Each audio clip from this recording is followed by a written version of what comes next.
নমস্কার বন্ধুরা, আজ আপনাদের পড়ে শোনাব আশাপূর্ণা দেবীর লেখা গল্প বুঝলাম। বাবু কি আমায় চিনতে পারলেন নাই? রাস্তায় চলতে চলতে হঠাৎ এই ক্ষুব্ধ প্রশ্নের সরাঘাতে দাঁড়িয়ে পড়লেন সুধীশ্বর। মানে দাঁড়িয়ে পড়তে বাধ্য হলেন আর কি।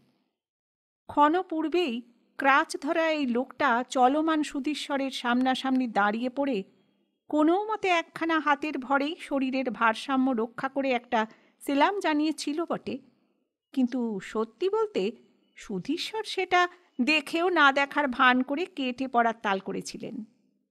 কারণ লোকটা সর্বাবয়বে যে ছাপ মারা রয়েছে সেটা হচ্ছে মার্কা মারা সাহায্য প্রার্থীর ছাপ। আর সাধারণ গেরস্থ মানুষেরা কে কবে ওই ছাপটা দেখে আপ্যায়নে বিগলিত হয়ে দাঁড়িয়ে পড়ে? সাধ্যপক্ষে তো নয়, না দেখার ভান করাই স্বাভাবিক। কিন্তু লোকটার এই ক্ষুব্ধ প্রশ্নের আঘাতে সুধীশ্বরকে থমকে দাঁড়াতেই হলো। যদিও মনে বুঝলেন সাহায্য প্রার্থনার আর একরকম চাল, যেন পুরনো পরিচয়ের দাবিতেই হাত পাতছে। নইলে ওই লোকটাকে কস্মিনকালেও দেখেছেন নাকি সুধীশ্বর? কিন্তু আপাতত দেখতেই হচ্ছে, যেহেতু লোকটা প্রায় সুধীশ্বরের পথ আগলে দাঁড়িয়ে। অতএব তাকিয়ে দেখা ছাড়া উপায় কি? লোকটার গায়ে একটা বহু ভেন্টিলেটর যুক্ত হাত কাটা গেঞ্জি, কাঁধে একখানা বিবর্ণ গামছা এবং পরনে ততোধিক বিবর্ণ এবং জীর্ণ একটা লুঙ্গি। আর ওই ক্রাচ দুটো যত দূর নয় তত দূর দিনহীন ধুলিমলিন। এই লোককে সুধীশ্বর চিনতে যাবেন কোন দুঃখে? ওই যা ভেবেছেন কৌশল। লোকটা কিন্তু ততক্ষণে আর একবার একটি বিষণ্ণ উদাসীন ক্ষুব্ধ প্রশ্ন করে ওঠে। চিনতে পারলেন না তালে? আমি ছেনু মিস্ত্রির ভাইপো বরকত, আপনার দোতলা তোলার সময় কাজ করেছি। দোতলা তোলার সময়? সুধীশ্বর বলেন, ও বাবা, সে কি আজকের কথা? 10-12 বছর হয়ে গেল। তা হবে আজ্ঞে, তারপরই তো এই ঘটনা ঘটল। বলে লোকটা ক্রাচ দুটোর দিকে দৃষ্টির ইশারা বুলিয়ে একটা গভীর নিঃশ্বাস ফেলল। সুধীশ্বর একটু অস্বস্তিতে পড়লেন।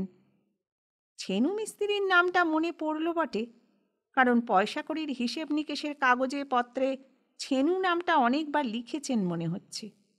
কিন্তু কবে কখন সে তার ভাইপোকে এনেছে, কি ভাগ্নেকে এনেছে, অথবা শালা সম্বন্ধীকে এনেছে, তার হিসেব কে রাখতে গেছে?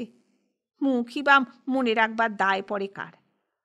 কিন্তু যাই হোক, এতদিন পরে সেই পুরনো পরিচয়ের জের টেনে যদি ছেঁড়া গেঞ্জি আর রং জ্বলা লুঙ্গি পরা একটা লোক হঠাৎ তার একজোড়া কাঠের পা ঠকঠকিয়ে এসে পথ আগলে দাঁড়িয়ে ক্ষুব্ধ প্রশ্ন করে ওঠে, কার না রাগে হাড় জ্বলে যায়?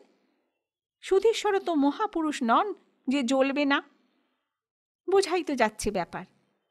হয় সবটাই বানানো, নয় সত্যি হলেও হতে পারে, কিন্তু তাতেই যে একেবারে দয়ায় বিগলিত হয়ে পড়তে হবে তার কোনো মানে নেই।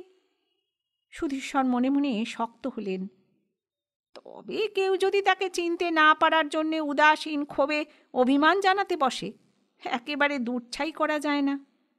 কাজেই সুধীশ্বরকে বলতেই হলো, হ্যাঁ হ্যাঁ, মনে পড়েছে বটে। তা এরকম হলো কবে? আগে আপনার সেই বাড়ির কাজের পরেই। ইস, কি করে হলো? সুধীশ্বর বুঝেছেন তিনি খাল কেটে কুমির আনছেন, কিন্তু উপায় কি? মানুষ মাত্রেরই মানবিকতার দায় যত না হোক, চক্ষু লজ্জার দায় একটা থাকে। কাজেই প্রশ্ন করতে হয়। ইস, তাই তো, কি করে হলো?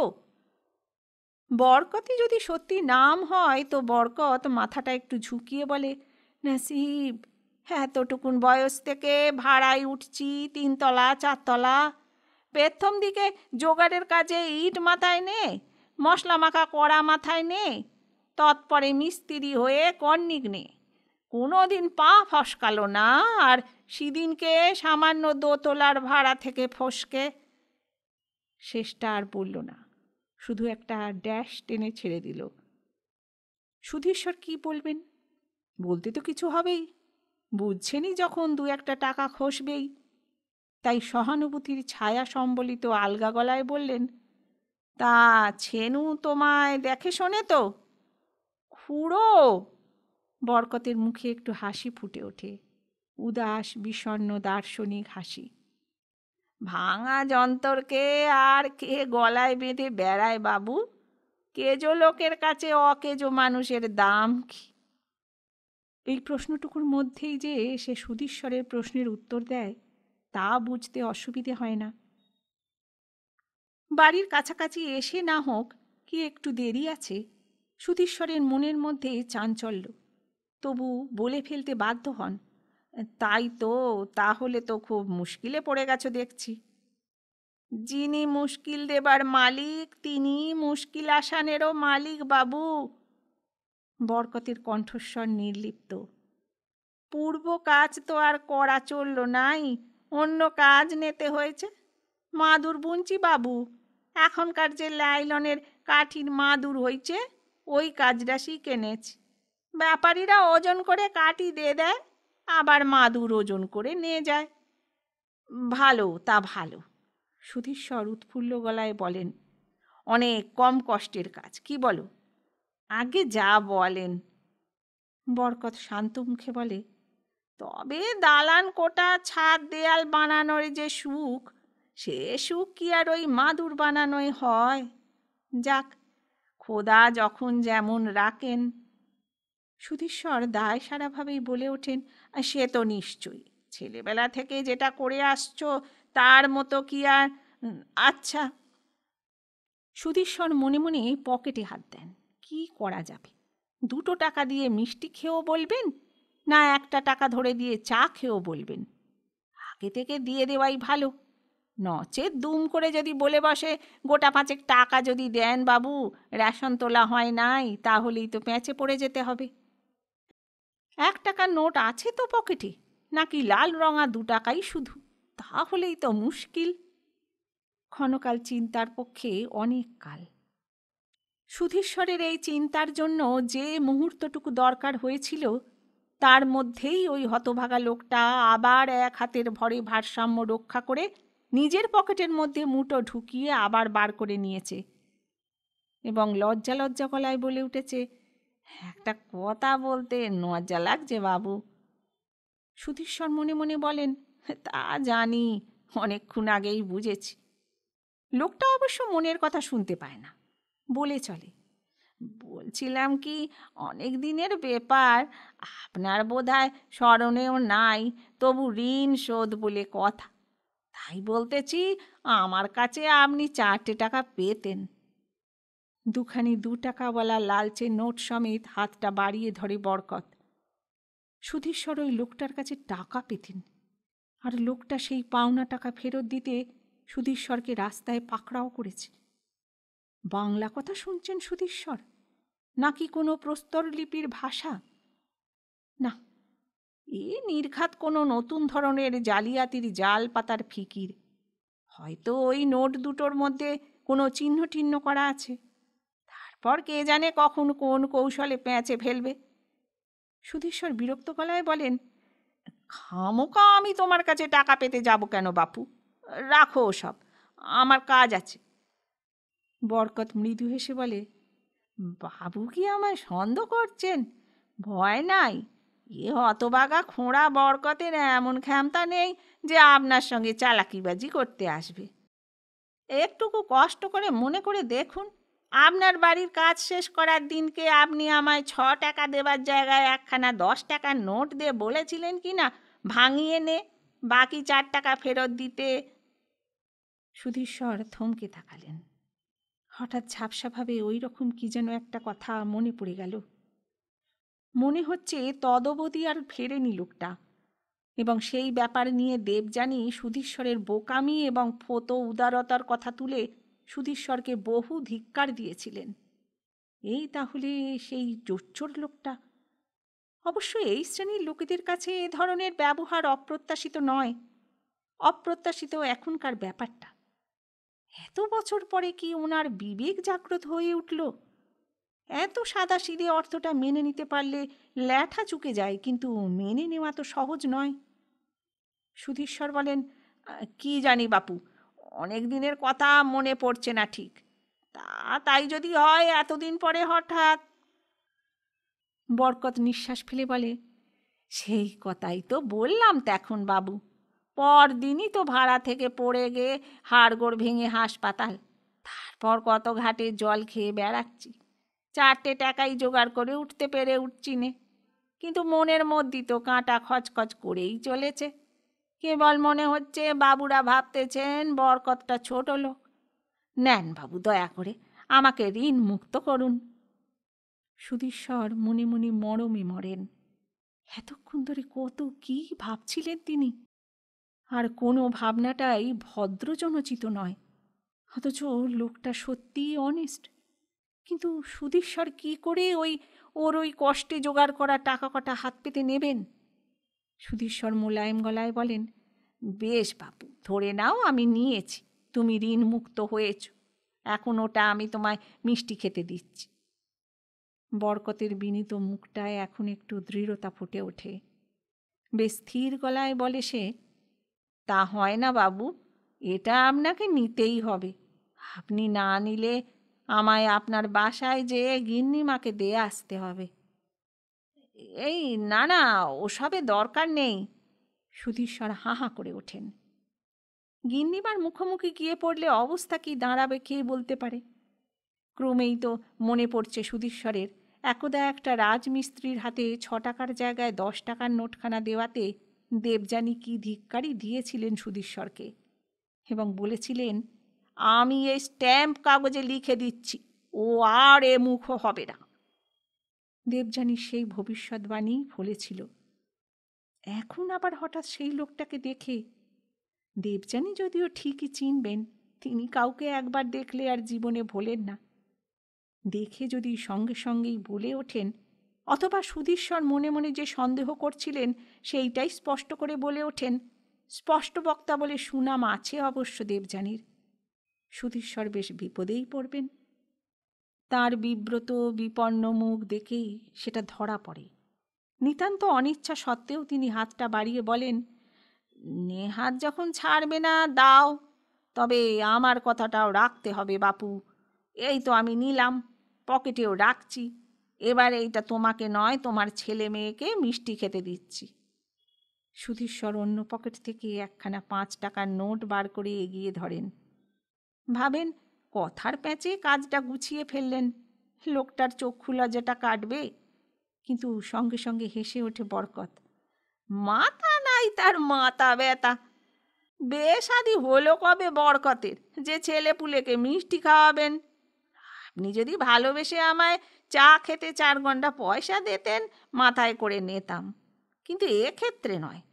এখন আপনার বিশেষ ভালোবাসার মন নাই, সন্দর মন।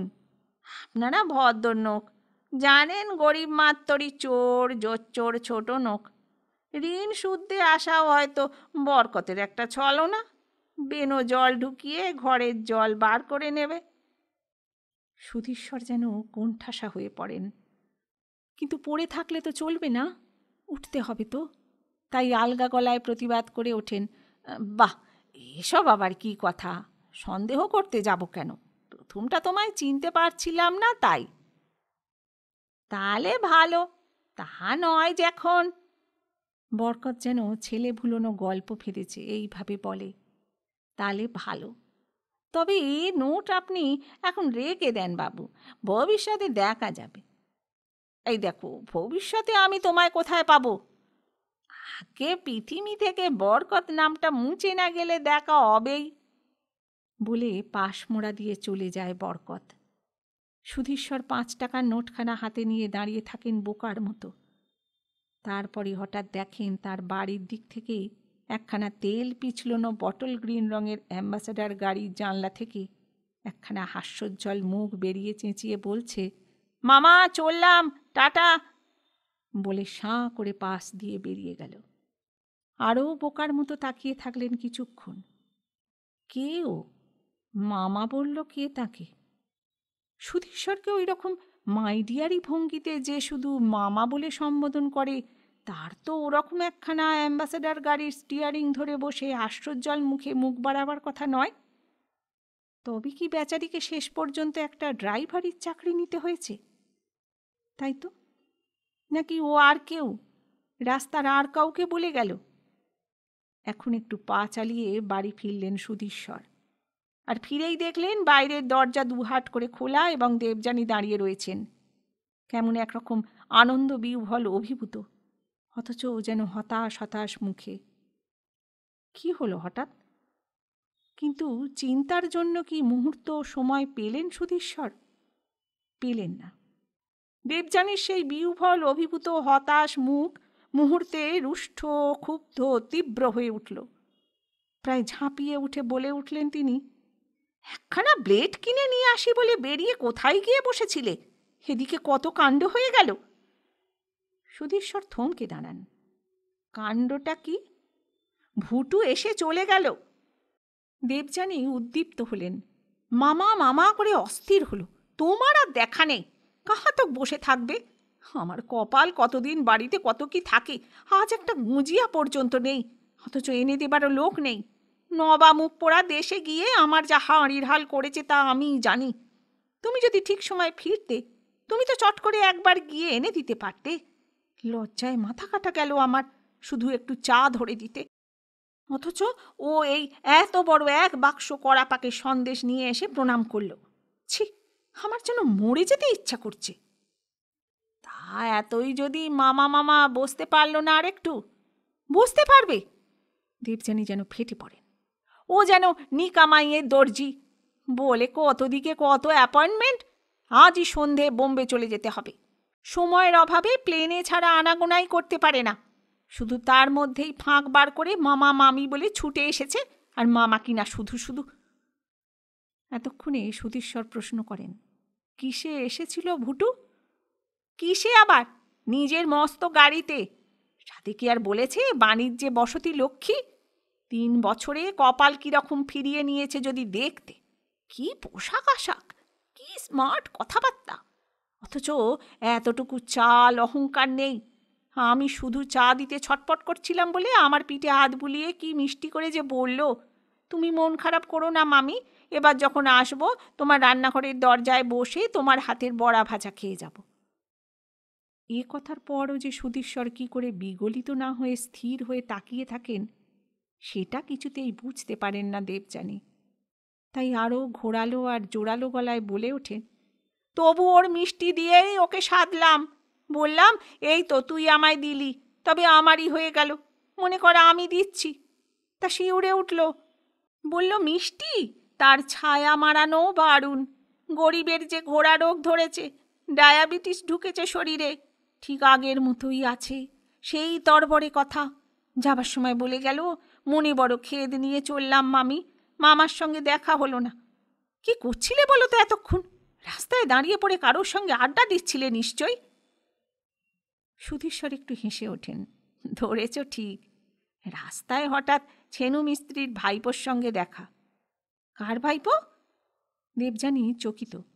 আহা, সেই যে আমাদের দোতলা তোলায় কাজ করছিল।